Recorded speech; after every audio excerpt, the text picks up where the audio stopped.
Tonight, dairy discount. I think maybe they can lower it a little bit, yes, because it's gone, like I said, quite high. The Premier hopes to rein in milk prices while protecting producer profits. Also tonight, pay to play. When you take a look at play structures, the cost of them is very high.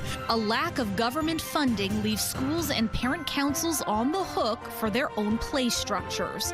How one city councillor hopes to change that. Plus, it really reminds me of who we are as Manitobans. We're very generous. We look out for our neighbors. How Winnipeggers are stepping up for those with nowhere to go this holiday season. CTV News. Live from downtown Winnipeg with Marilee Caruso. Good evening. Thanks for joining us. I'm Catherine Dow. Marilee is away. The province of Manitoba wants to see if it can lower the cost of a grocery store staple. In a year-end interview with CTV News, Premier Wab Kinew says his government will take a look at milk prices. It's part of a promised review of grocery prices by the Premier. CTV's Jeff Keel joins us now live. So, Jeff, can the province control the cost of milk? It already does. The retail price of a 1 liter is capped right now.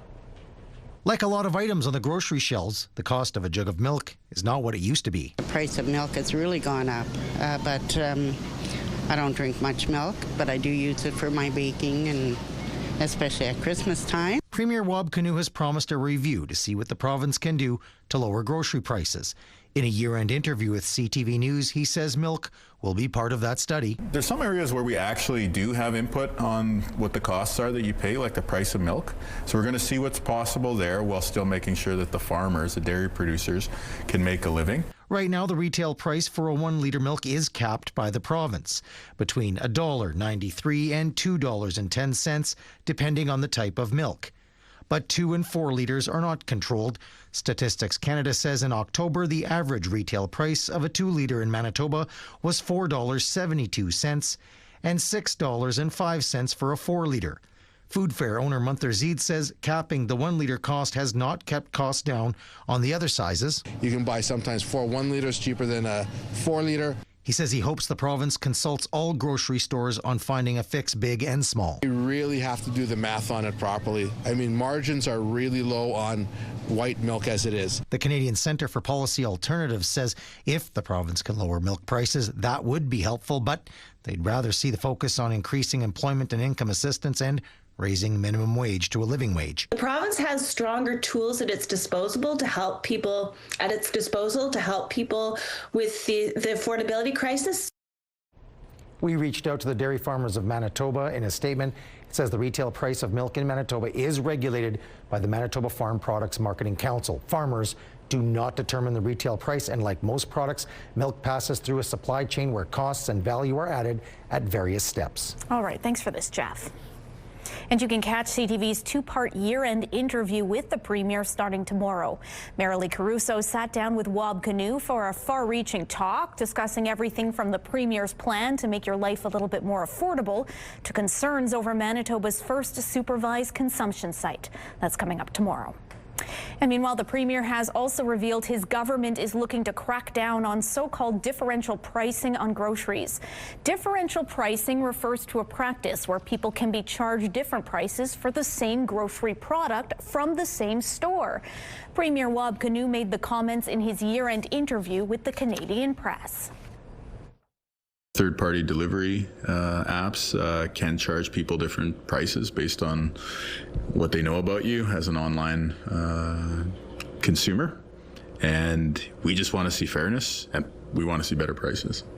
The Premier did not give any local examples, but the issue has emerged in the U.S. after a recent consumer report said online platform Instacart charged different prices for the same items for online customers at the same store.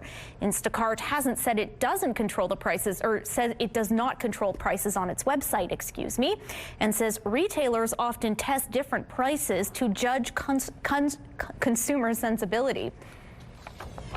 And the Premier says he has no plans to lift a ban on alcohol products from the U.S. at government-run liquor stores. The ban was imposed in March in response to U.S. tariffs on Canadian goods. American officials have recently said lifting provincial bans on American liquor is necessary for upcoming negotiations on extending the Canada-U.S.-Mexico trade agreement. But the Manitoba government says it plans to maintain the ban until the U.S. lifts its tariffs. The city is being taken to court over its contentious decision to move ahead with an affordable housing development next to the Granite Curling Club. In its notice of application, the club says it will suffer irreparable harm if the development goes ahead without a satisfactory plan to make up for all the parking spaces it will lose. It's asking a judge to order the city to abide by a municipal board ruling, which says the two parties have to agree on a new parking plan before the housing project can go ahead. The city declined to comment as the matter is before the courts, but as previously said, the municipal board's ruling was not legally binding. The city councillor wants to hear from Winnipeggers on the topic of playgrounds. St. Vital councillor Brian Mays says the way school play structures are paid for is inefficient and unfair. CTV's Harrison Shin joins us now live. So Harrison, how do Winnipeg schools currently go about building or fixing their play structures? Catherine, most of the school divisions in Manitoba rely on provincial funding or parents' fundraising efforts. I talked with a parent today who is in the middle of a playground fundraiser. She told me she was quoted $300,000 for the structure. Bison Run School in Waverly West opened in January 2023. It's a kindergarten to grade 8 school, but it's still missing one thing, a playground. Kristen Hildal-Shawn is a past chair of the school's Parent Advisory Council, and she says they started fundraising in spring of 2024. We are looking at costs of upwards of $300,000 for the play structures, and these are not overly elaborate structures. Most school boards rely on provincial funding and parent fundraisers to build or repair playground structures. Hildal-Shawn says so far they have raised $70,000, including grants, about 23% of the cost. We're just barely not even halfway towards the goal of phase 1 of our structures. And so how does this current system set anyone up for success? Now, St. Vital councillor Brian Mays is launching a 10-day task force to look into the issue. The task force will hear from community members and school divisions with the goal of finding a new way to pay for playgrounds, like a cost-sharing formula between the province, the city, and the school division. This idea of how should we pay for play structures at schools throughout the province. You've got this current model where it's all on the parents, and that just seems so unfair to me. We're going to try and work with some people in the community and get some ideas here, and hopefully come up with a model that in the future the burden isn't all on the parent groups. Hildal-Shawn says she's looking forward to talking with a task force about how to get more playgrounds built. It's really exciting. I have actually reached out to the councillors so that our parent council can be involved. May says the task force will kick off at the Norbury-Glenley Community Center at 1 p.m. on January 19th. A report from the task force is expected to be released on January 28th.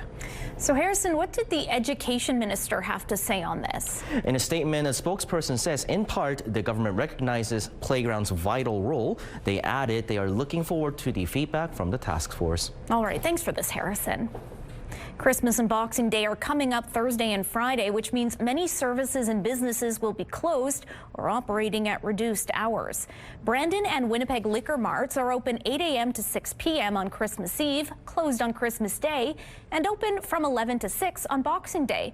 Rural liquor marts are open Christmas Eve, closed Christmas Day, and open on Boxing Day, but hours vary by location. All Winnipeg shopping malls are open Christmas Eve and Boxing Day, though hours also vary. All of them are closed Christmas Day.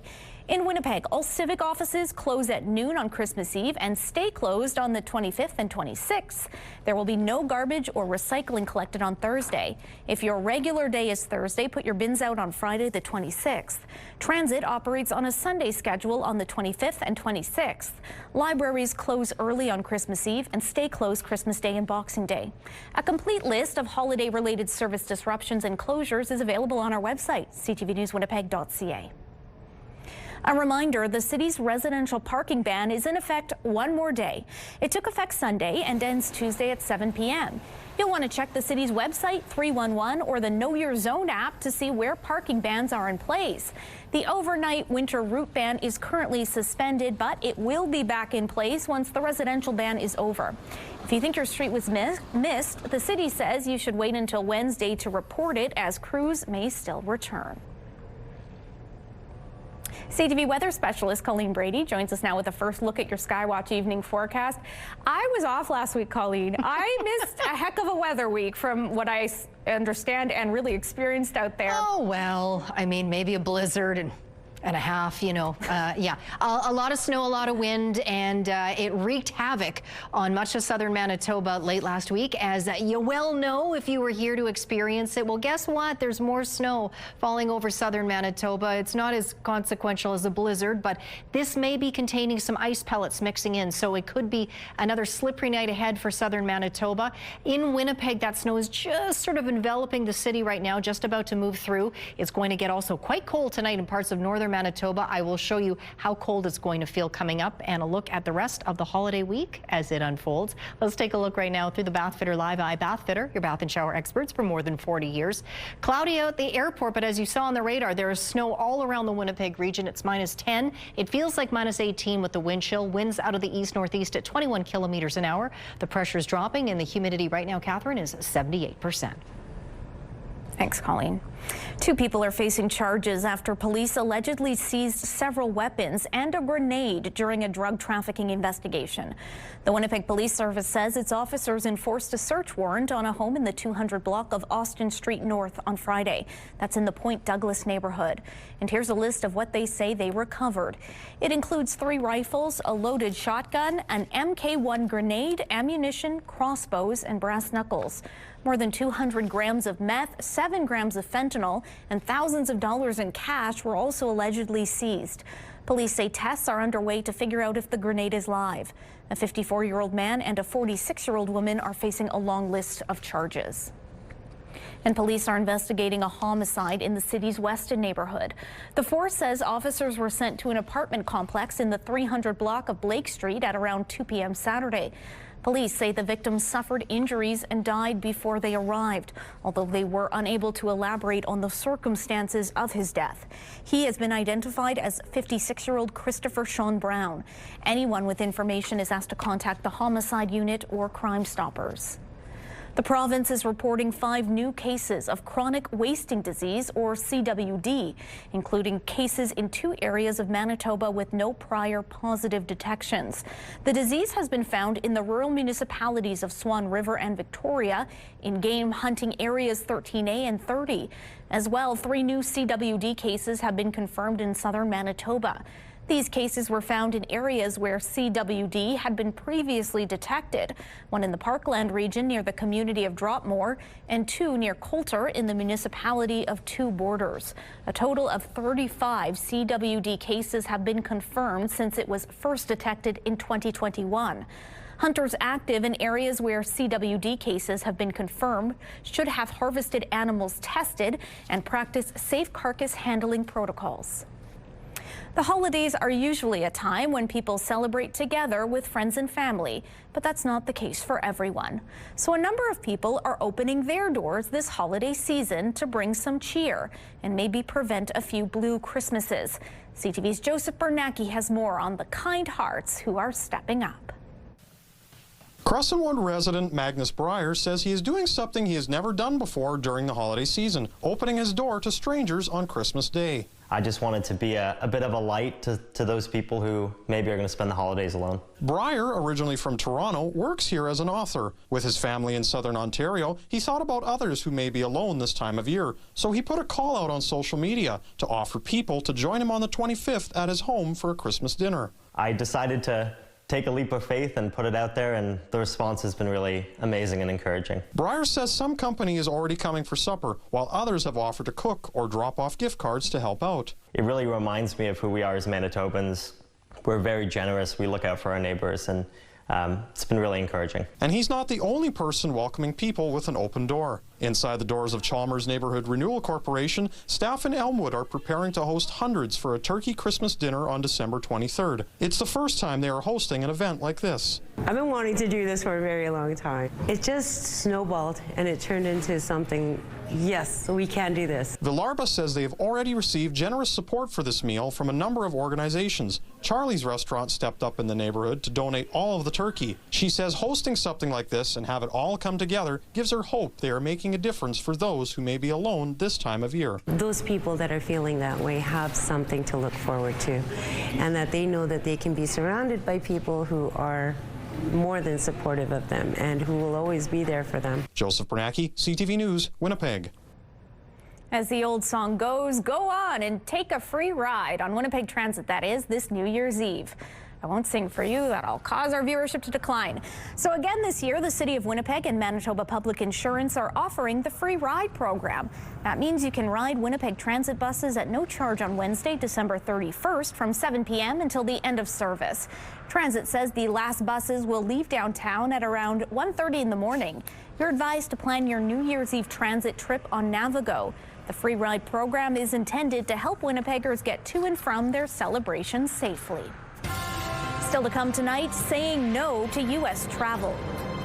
We have boycotted traveling to the States. And they're far from alone. New data shows just how many Canadians are giving the U.S. the cold shoulder. Plus, a new development in the showdown between Canada Post and the government. What's included in a new contract offer that the union is recommending. That's all just ahead.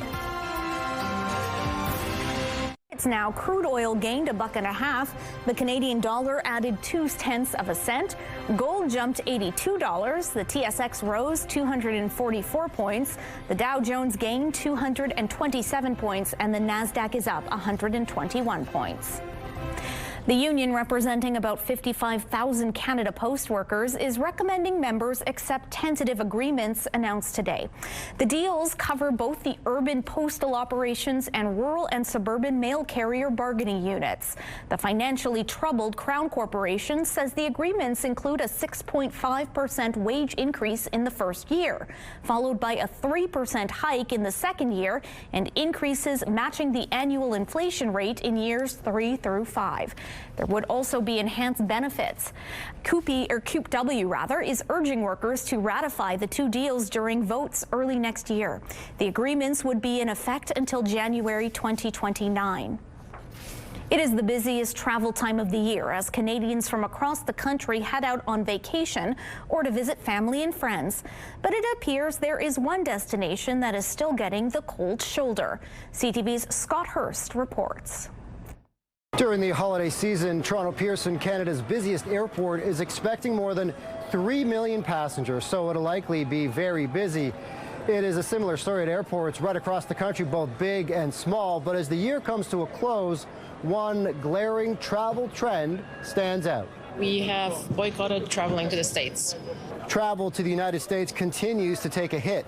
In October, according to new data from StatsCan, the number of Canadians returning on trips from the U.S. was down more than 26% year over year. Political turmoil with the current U.S. administration erupted soon after Donald Trump returned to the White House, and he began poking fun at America's northern neighbor and attacking Canada's sovereignty. It is a trend that has remained consistent for much of the year, Canadians saying no to popular U.S. travel hotspots. A lot of concern going forward about who is going to be traveling and will they be traveling back to the U.S., and time will only tell. But at this point, definitely I'm seeing a reduction in crowds and people and lineups and reservations and anything like that. It is a similar story for Canadians traveling south of the border back by car.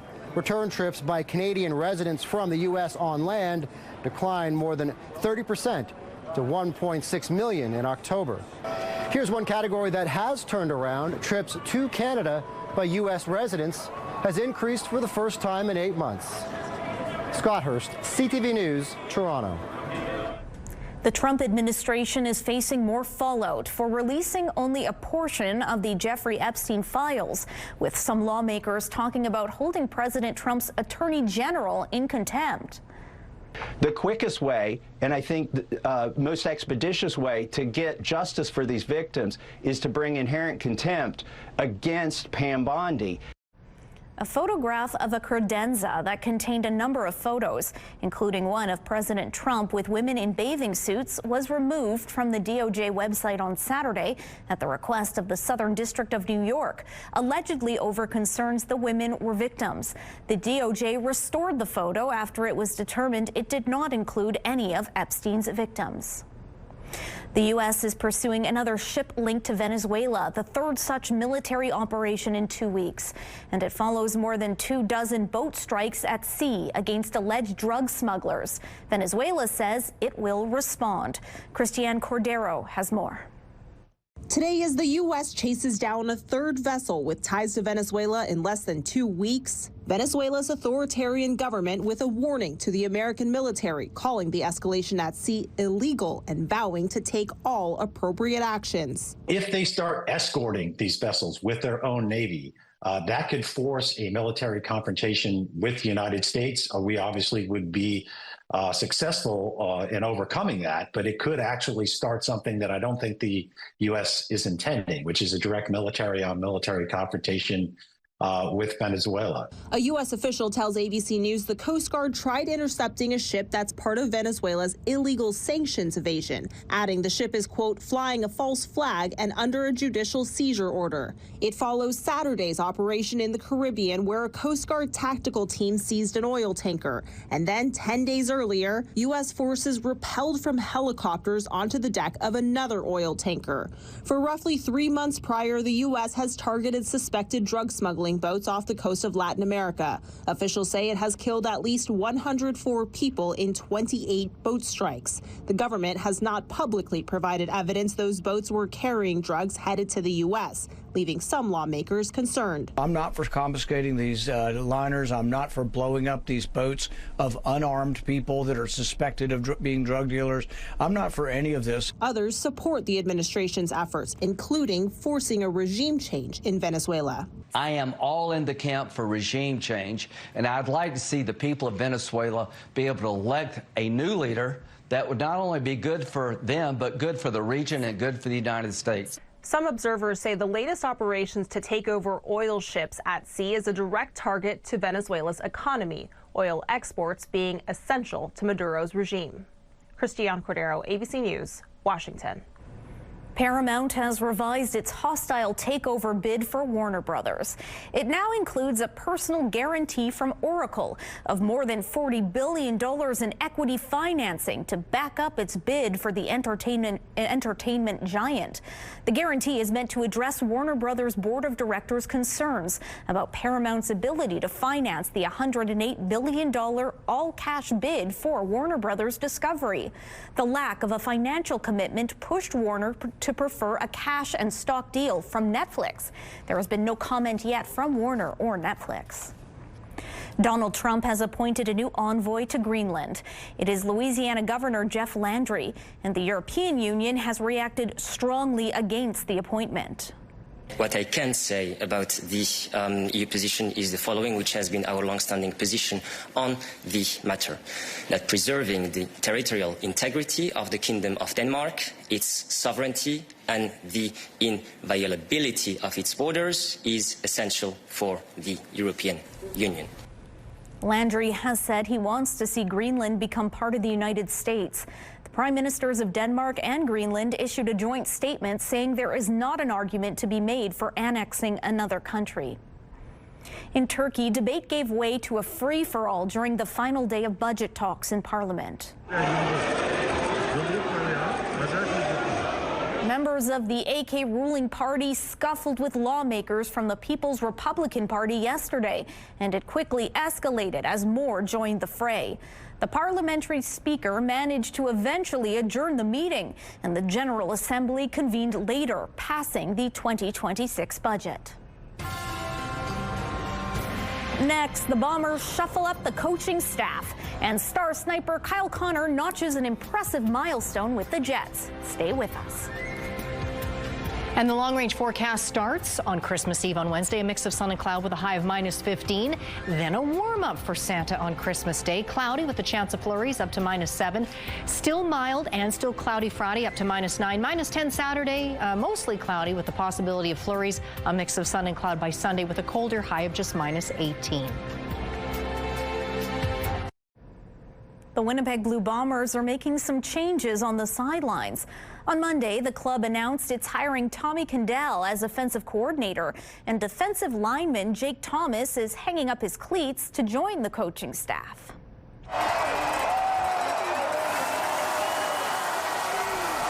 The two-time Grey Cup winner is the team's new defensive line coach. Thomas played 13 seasons for the Blue and Gold, suiting up in 223 career games. That's good enough for 4th place all-time in franchise history. The New Brunswick native is replacing retiring coach Daryl Patterson. Sunday was a milestone night for Winnipeg Jets sniper Kyle Connor. Shively steps out. Here's Connor with a drive, and he scores! There it is. Kyle Connor with a power play goal. That second period marker against the Utah Mammoth was the 300th goal of Connor's career. The winger added his 301st goal in the 3rd period.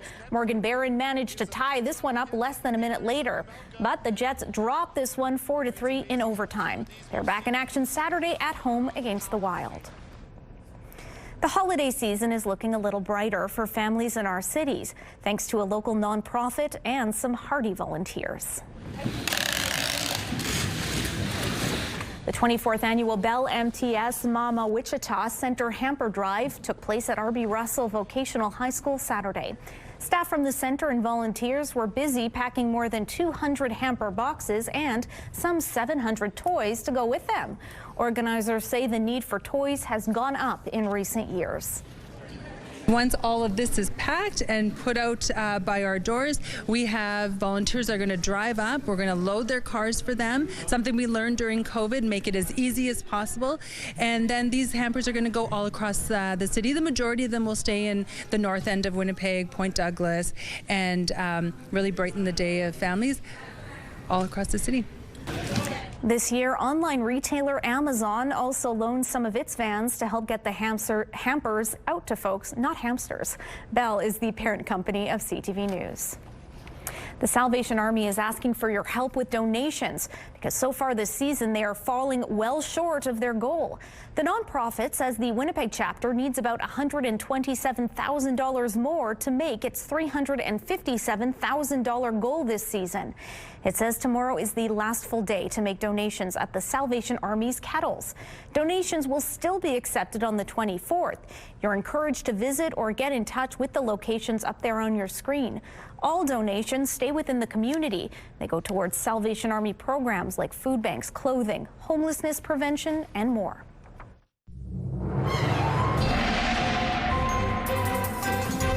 CTV Skywatch weather brought to you by South Beach Casino and Resort. Visit southbeachcasino.ca.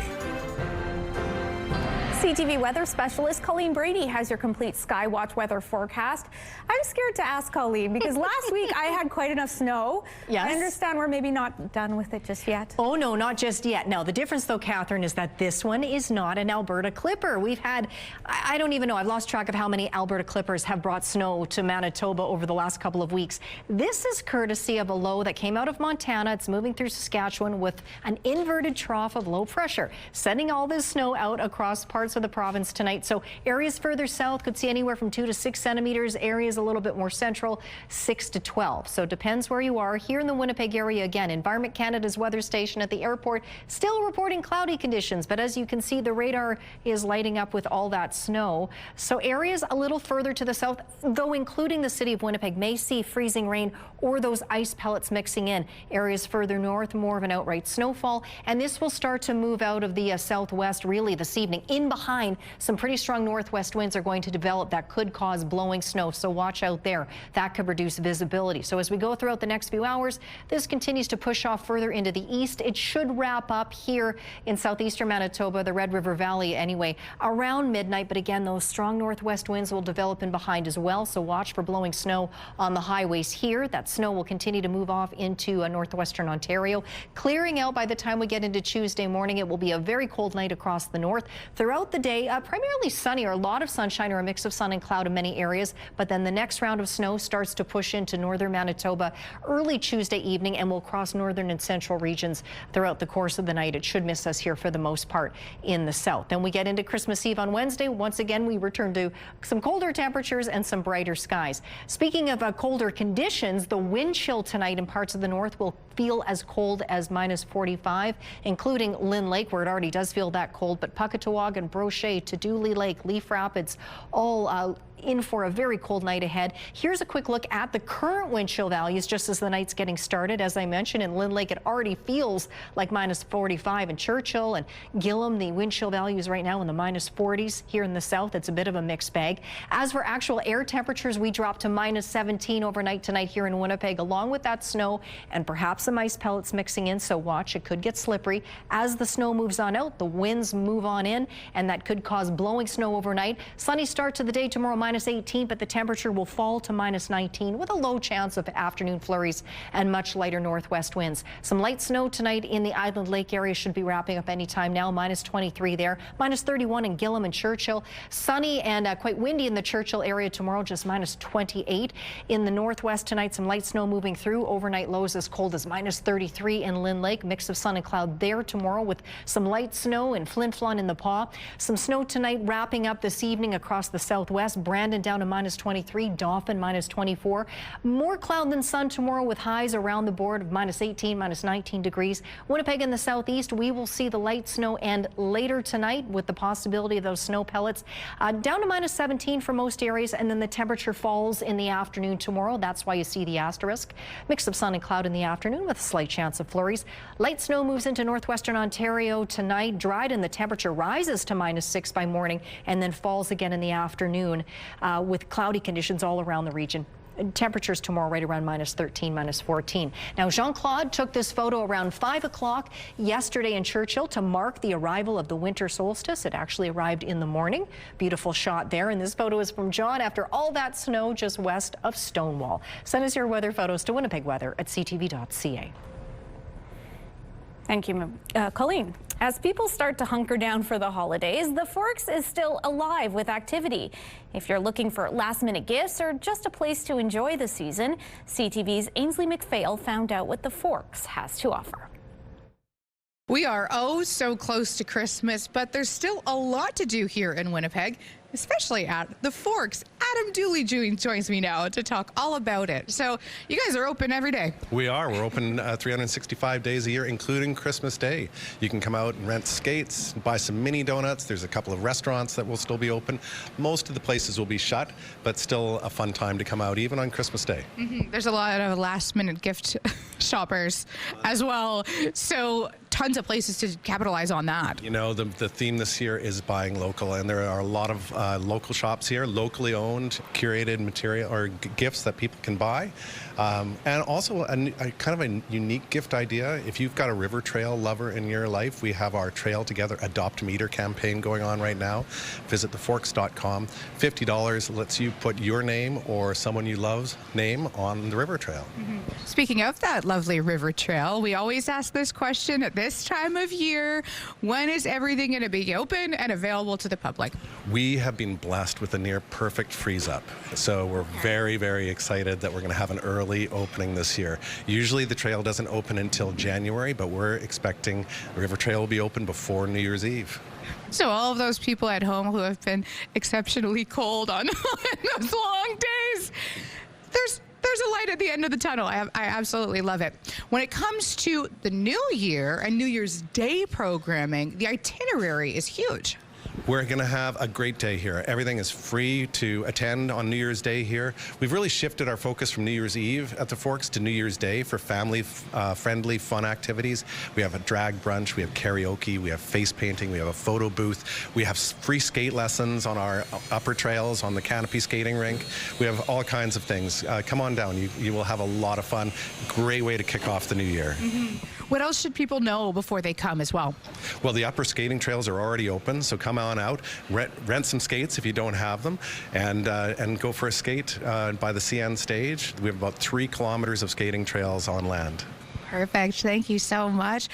Merry Merry Christmas, everybody. Happy holidays here from the Forks. Get your last-minute gift ideas in or ring in your 2026. Still to come, from pizza pops to the pantries, several recall notices to tell you about. That's when we return.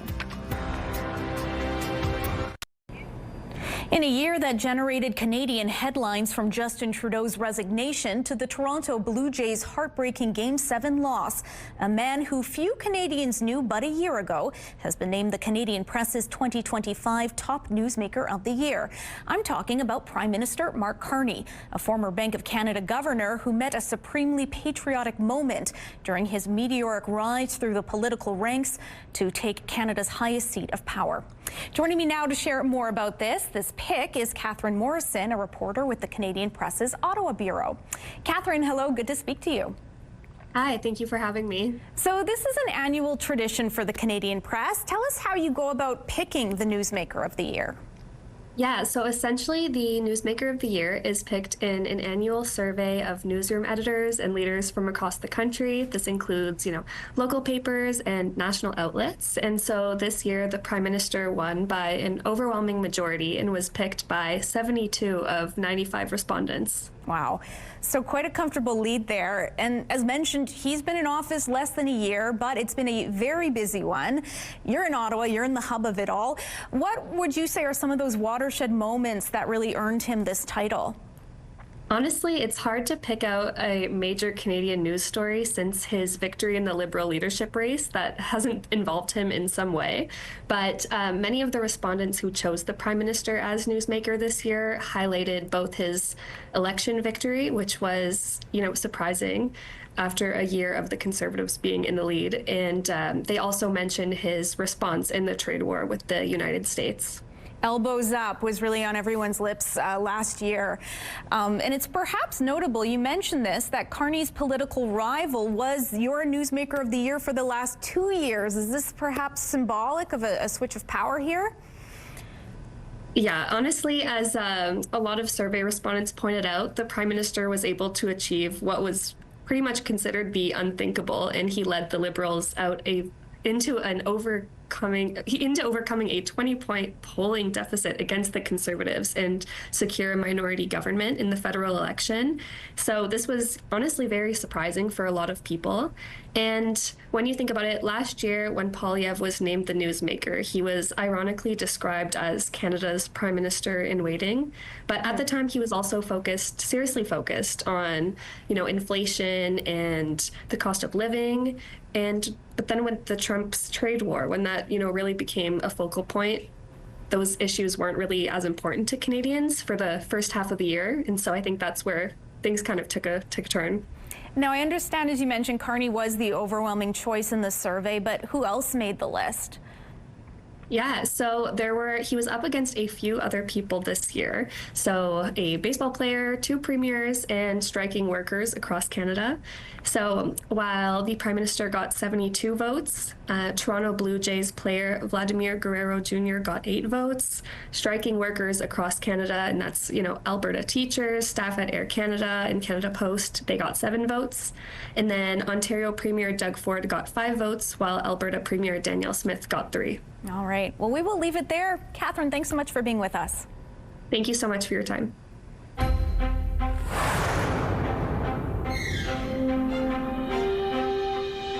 Check your freezers. A recall was just announced for several types of Pillsbury brand pizza pops.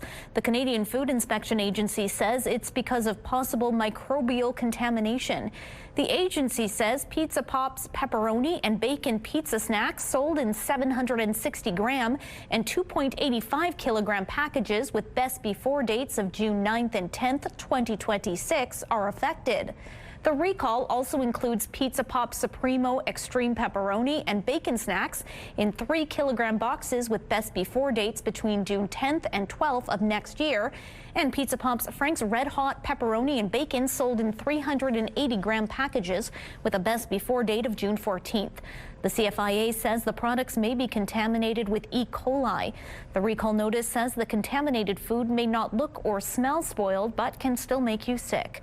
General Mills says in a statement that it is a voluntary recall and other Pillsbury Pizza Pop products are not affected. Meanwhile, five food products ranging from salads to noodle bowls distributed across Western Canada have been recalled due to possible listeria contamination. The Canadian Food Inspection Agency says the affected products are branded Inspired Go and include Greek mezque salad, dill chickpea salad, and Super Solstice salad packages. The brand's bento noodle bowl and pickle platter snack pack products are also affected. The recalled items were distributed in Manitoba and the other western provinces, as well as through online channels. The CFIA says the recall was triggered by the company producing the food items, and there have been no cases of reported illnesses stemming from eating the affected products. Consumers are asked to throw out or return the affected products, as eating them could lead to severe illness or even death in some cases. Obesity is on the rise across the globe, and it's impacting people of all ages, including young children who are facing serious health risks earlier than ever before. A new study by the American Medical Association finds nearly 160 million kids ages 5 to 19 worldwide are living with obesity. Experts say it could be a sign of bigger health problems ahead. Being overweight at a young age can raise the risk of type 2 diabetes, liver disease, heart problems, and other serious long-term complications. Experts stress that healthy habits are still the key to maintaining a healthy weight, like eating more plant-based foods, cutting back on ultra-processed products, and daily physical activity.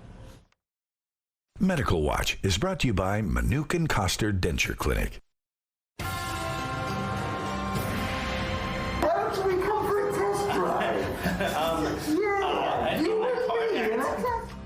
When he's not stealing Christmas, he just might steal the show, where you can catch a Grinch-themed improv show this holiday season. Next in Spotlight.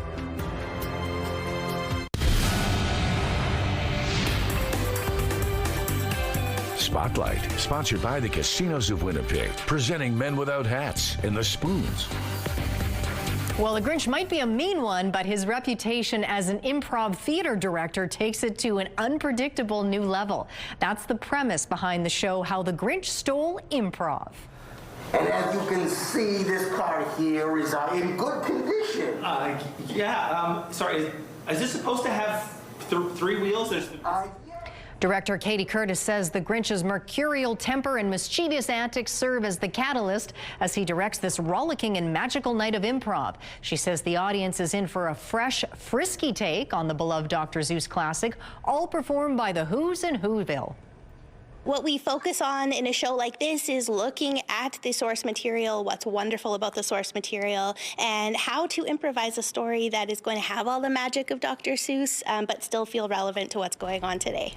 Club Soda Improv and the Winnipeg Improv Festival present How the Grinch Stole Improv, Saturday, December 27th at 7 p.m. at the Gas Station Arts Centre. Tickets are available on the Gas Station Arts Centre's website. It's #1, but far below expectations. The newest Avatar movie topped the pre-Christmas weekend box office. If there's something you can do, then you must do it. Avatar: Fire and Ash debuted with $88 million U.S. across North American theaters. Analysts had predicted an opening weekend of as much as $125 million. It was followed by the animated biblical adventure David, which had around $20 million in ticket sales. The film adaptation of Housemaid, starring Sydney Sweeney and Amanda Seyfried, was right behind with $19 million to secure third. The first trailer is out for Christopher Nolan's highly anticipated adaptation of Homer's The Odyssey. The film follows the Greek hero Odysseus, played by Matt Damon, as he travels the long, winding road back home after the Trojan War. Damon stars alongside Anne Hathaway, Zendaya, Tom Holland, Robert Pattinson, and more. In addition to directing, Nolan wrote the script and produced the film alongside his wife. The Odyssey is set to hit theaters in July. Settle in for some Monday Night Football. The San Francisco 49ers take on the Indianapolis Colts this evening, with the pregame show getting started at 7. And E-Talk rounds out the night at 10:30. It's all right here on CTV. The CTV Primetime lineup is brought to you by Strictly Amish, exclusively in Arbor, Manitoba. Women's clothing provided by RW & Company. Salon services provided by S&T Spa Salon. Well, highest temperature today was -10. The lowest was -12. And Catherine, we have to go all the way back to the 1870s and 80s for both our record high and low temperatures. -41.7 in 1884. And that's the air temperature. That's not wind chill, folks. -17 air temperatures are expected low tonight with snow this evening. Watch out for ice pellets. There's a chance of afternoon flurries, otherwise a mix of sun and cloud Tuesday. The temperature peaking at -17 before it falls off a bit in the afternoon. Christmas Eve Wednesday, -15 degrees under a mix of sun and cloud. Chance of flurries, otherwise cloudy. Christmas Day Thursday, a high of -7, -9 on Friday, and then getting a little colder, Catherine, by the time we get to the weekend. Thanks, Colleen. The RM of Rashot is out with its final list of potential snowplow names. Residents aged 18 and under had the opportunity to submit one name for the contest. 37 names were collected, and now 2 winners will be selected for each of the 4 awards. Among the submissions, Curb Crusher, Snow Ninja, Super Scraper, and Scoop Dog. RM staff and council will reveal the selective names on January 12th, and winners will receive a certificate, a photo with the name machine recognition on the website, and a gift card. Very fun. Good picks. Go Scoop Dog. Yeah, I know. I like that one too. Yeah. It's going to do it for us. Taylor will be back at 11:30. Thanks for joining us.